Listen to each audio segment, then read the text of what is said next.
Hello everyone, welcome to my channel. Please subscribe and hit the bell icon.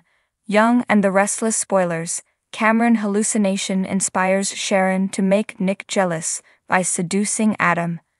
Young and the Restless, Y&R, spoilers indicate that Sharon Newman, Sharon Case, has manifested a hallucination of Cameron Kirsten Lyndon Ashby. She's off her bipolar meds, and since he's been appearing, he's been full of unsettling ideas and terrible advice.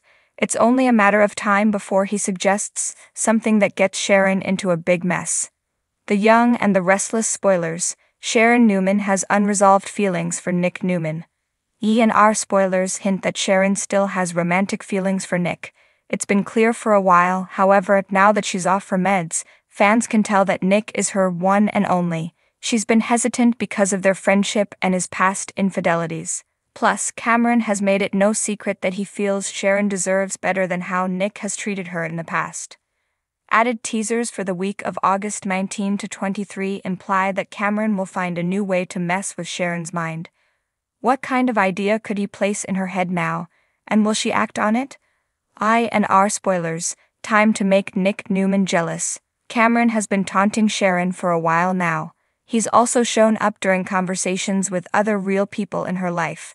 Could Nick and Sharon have a chat where Nick starts complaining about Adam Newman, Mark Grossman?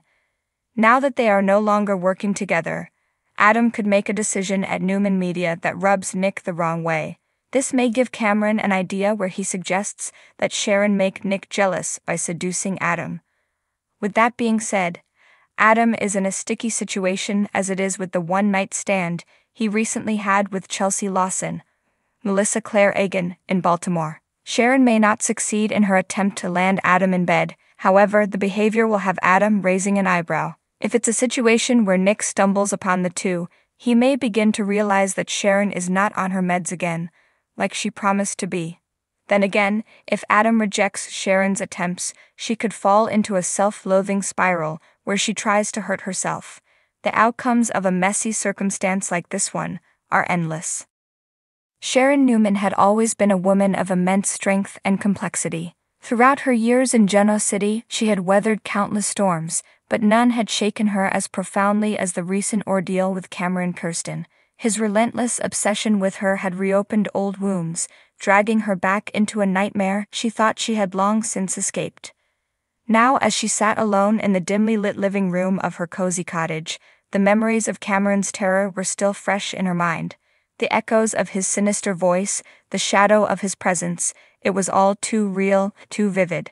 Even though Cameron was gone, her mind refused to let go. She knew these hallucinations were a result of trauma, a haunting reminder of the man who had once tormented her. But tonight, something felt different. The hallucinations weren't just frightening, they were strangely illuminating. In the flickering light of the fireplace, Sharon's thoughts drifted to Nick, her first true love, and the father of her children. He had been her rock through many crises, but lately things had changed. Their relationship, once a beacon of stability, had begun to crumble under the weight of old resentments and new secrets. Sharon could feel the distance growing between them, like a chasm that neither of them knew how to bridge. And then there was Adam, Nick's half-brother, and the man with whom Sharon shared an intense, complicated history. Sharon had always been drawn to Adam's darkness, his capacity for both good and evil, and the way he understood her in ways that Nick never could. There was a magnetic pull between them that she had never fully been able to resist, despite the havoc it had wreaked on her life. And now, in the quiet of her home, the memories of her tumultuous relationship with Adam began to intertwine with the lingering fear of Cameron. What if, she wondered, the key to breaking free from Cameron's hold wasn't in fighting against the past, but in embracing it? The idea struck her like a bolt of lightning. What if she used her connection with Adam to make Nick jealous? It was a reckless thought, one that Sharon would have dismissed out of hand in the past. But now, with her mind clouded by the trauma of Cameron's terror, it seemed like a twisted but brilliant plan. Maybe, just maybe, if Nick saw that she could still turn to Adam, he would realize what he was about to lose. Sharon could almost hear Cameron's voice, whispering insidiously in her ear, planting the seeds of doubt and daring her to act on them. Nick doesn't deserve you, Sharon. He's never truly appreciated you. But Adam, he knows you, he sees you. He would do anything for you. The words played over and over in her mind until they felt like her own. She knew it was wrong, that manipulating the men in her life this way could only lead to more heartbreak. But the thought of Adam, the thrill of rekindling that dangerous connection, was too enticing to resist. And if it meant reigniting the fire in Nick, then maybe it was worth the risk. The next day, Sharon made her move. She dressed carefully, choosing a sleek, black dress that clung to her curves in all the right places. She applied her makeup with precision, ensuring that she looked both alluring and mysterious. As she gazed at her reflection in the mirror, she could see a different woman staring back at her, one who was ready to take control of her destiny, no matter the cost. When she arrived at the office where Adam worked, she could feel the eyes of the employees on her, their curiosity piqued by her unexpected visit. Sharon knew she had always been a topic of gossip in Genoa City, and today would be no different. But that was exactly what she wanted. She needed the word to spread, needed Nick to hear about her little visit. Adam was surprised to see her when she walked into his office, but he quickly masked it with his usual charming smile. "Sharon, to what do I owe the pleasure?" he asked, his voice smooth as silk. Sharon tilted her head slightly, giving him a coy smile. "I was in the neighborhood and thought I'd stop by. We haven't talked in a while, Adam. I've missed our conversations." Adam raised an eyebrow, clearly intrigued. He leaned back in his chair, studying her with those piercing eyes that always seemed to see right through her. "Is that so? I wasn't sure where we stood after everything that happened." Sharon moved closer, her heels clicking softly on the floor as she approached his desk. "Things have been complicated, Adam, but I've been thinking a lot about us lately. About what we had." Adam's eyes darkened with interest, and Sharon could feel the tension in the room intensify. This was the moment of truth.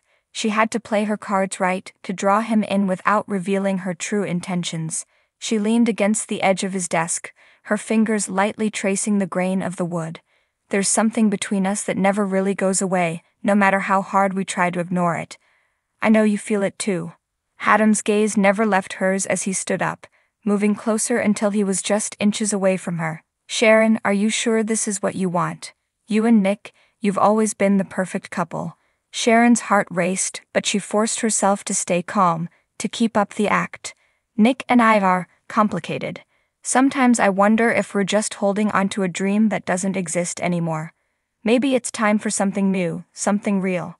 Adam's hand brushed lightly against her arm, sending a shiver down her spine. "And you think that's us?